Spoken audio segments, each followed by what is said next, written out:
The Atlantic Ocean, a vast, nutrient-rich wilderness that hides one of the planet's most vital resources.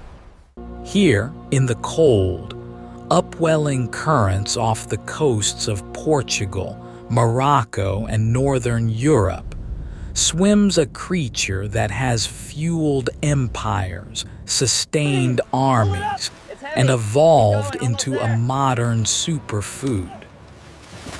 Sardina pilchardus, the sardine, small, oily, and packed with energy.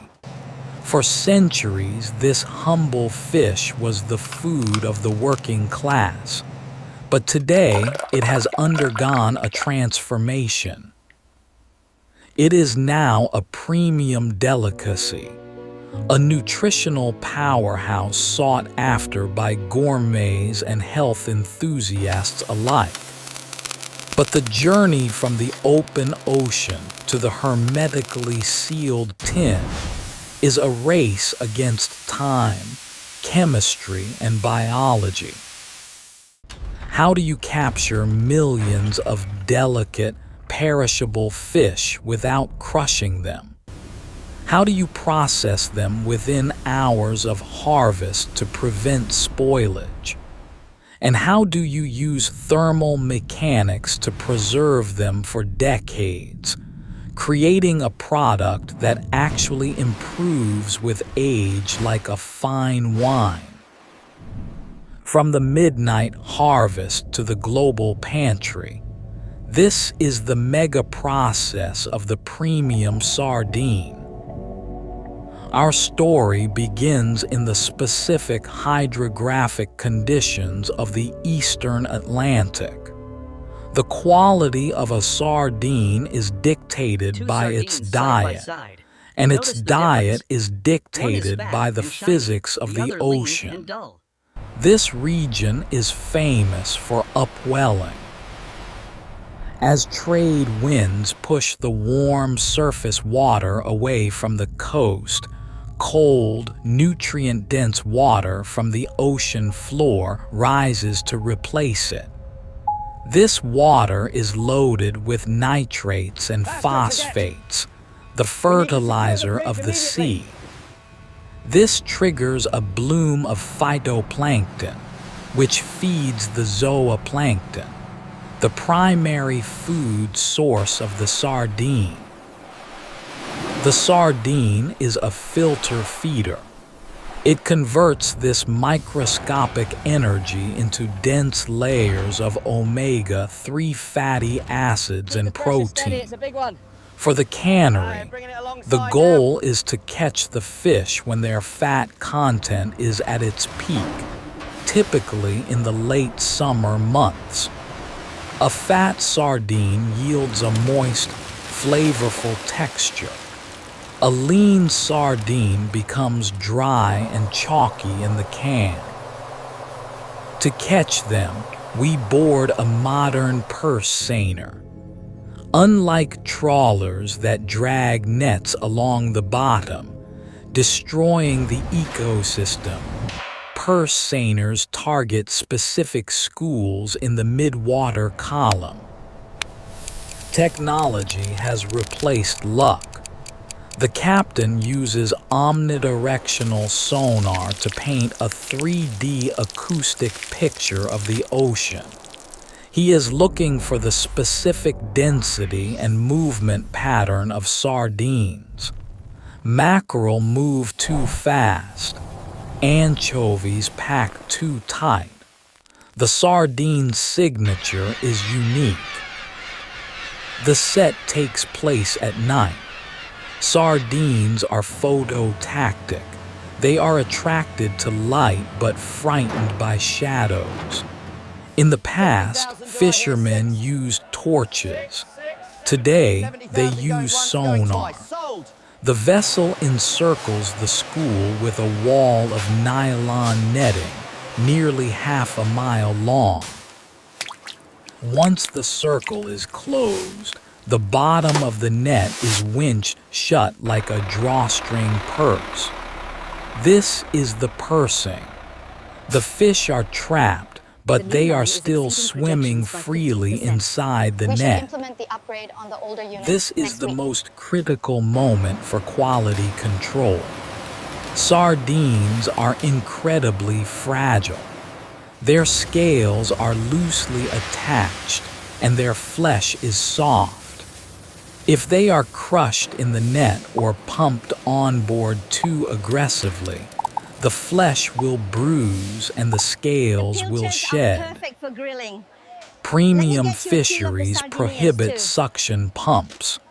They use a brailer, a giant scoop net, to lift the fish in batches. They slide directly into the hold, which is not filled with air but with slurry ice. The moment the fish dies, a biological clock starts ticking. Bacteria on the skin and in the gut begin to produce enzymes. Specifically, they convert the amino acid histidine into histamine. Histamine is odorless and tasteless, but it causes severe allergic reactions in humans. To stop this, the fish must be thermally shocked.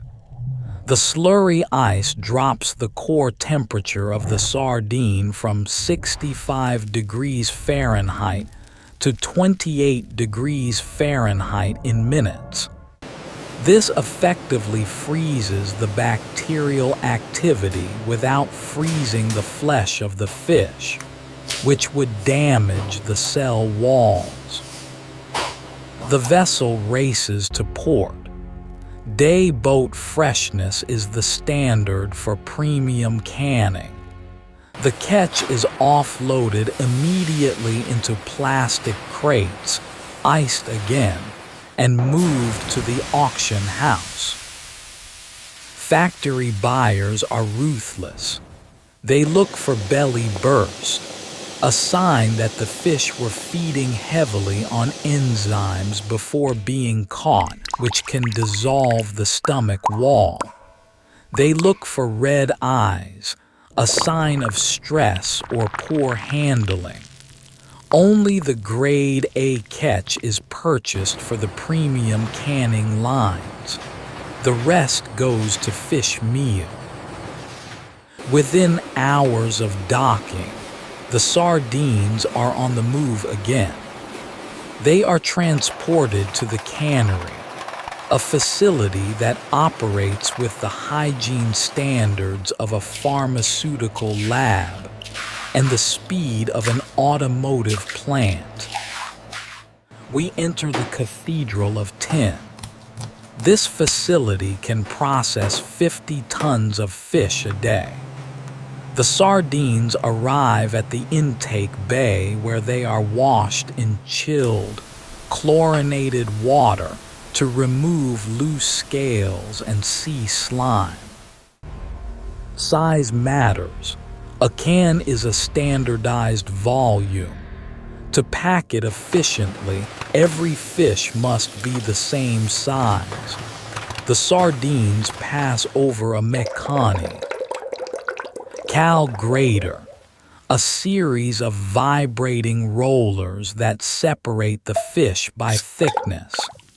They are sorted into pilchards and sardinillas. Now the butchery begins. In the past, this was done by thousands of women with knives. Today, it is done by the knobbing machine. The fish travel on a conveyor, heads aligned. A rotating blade slices the head off precisely behind the gills. Simultaneously, a vacuum suction nozzle or a mechanical hook enters the cavity and pulls out the viscera, the stomach, intestines, and roe. This must be done without cutting the belly open. The structural integrity of the fish must remain intact for the final presentation. This is known as knobbing. The cleaned torsos fall into a brine bath, a solution of water and high-purity sea salt. This serves three purposes. First, it seasons the meat. Second, it draws out residual blood, whitening the flesh. Third, and most importantly, it firms the protein structure through osmosis, preventing the fish from turning to mush during cooking. Next, the fish are racked. This is a manual or semi-automated process where the sardines are placed into metal grilling grates. Crucially, they are often placed tails down or vertically. Raw fish contains up to 70% water. If you put a raw sardine in a can and cooked it, the water would leach out, resulting in a soggy fish swimming in dirty liquid. Therefore, premium sardines are pre-cooked before they go into the can. The racks travel through a steam tunnel at 100 degrees Celsius. This gentle heat denatures the proteins and renders out the excess water and oil. This process also releases curd, soluble proteins that coagulate on the skin. After steaming, the fish pass through a drying tunnel where hot air dries the skin and sets the texture. This ensures that when you open the can, the oil is clear, not cloudy. We now reach the stage that separates the commodity product from the luxury good, the pack. While machines can pack tuna, premium sardines are almost exclusively packed by hand. The dexterity required here is unmatched. The worker selects fish of identical size. She snips the collar bone to ensure a flush fit. She arranges them in the can, head to tail, belly to belly, creating a beautiful, interlocking pattern often called the flower. This isn't just aesthetics, it's physics. A tightly packed can minimizes the amount of oil needed and prevents the fish from thrashing around and breaking during transport. The ingredients are added. For the purist, it is nothing but high-quality extra virgin olive oil. The oil acts as a preservative and a flavor enhancer. Over time, the fat of the sardine will migrate into the olive oil, and the fruitiness of the olive oil will penetrate the fish. For other varieties, a slice of lemon, a laurel leaf, or a piri-piri pepper is added by hand before the sauce fills the void. The filled can enters the double seamer. In a fraction of a second, the lid is mechanically fused to the body. The double seam creates a hermetic seal. No air can get in, no bacteria can get in, but the environment inside is not yet sterile. The cans are loaded into the retort. This is the kill step. To ensure the product is safe from Clostridium botulinum, the cans must be subjected to high pressure and high temperature. The cans are cooked at 116 degrees Celsius for approximately 45 to 60 minutes. This cooks the bones until they are soft and edible, a key source of calcium, and sterilizes the contents. Most food products are best when fresh. Canned sardines are an exception. They are often aged in the warehouse for months before release. This is maturation. Like a fine wine, the flavors integrate. The harshness of the salt mellows, the bones dissolve further, and the oil infuses the meat. Some factories produce vintage sardines, aged for up to 5 or 10 years, turning the fish into a spreadable, butter-like delicacy. It is a process that marries the brute force of the ocean with the delicate touch of the artisan. From the cold, upwelling currents of the Atlantic to the precise hand packing on the factory line, every step is designed to preserve a moment of perfection.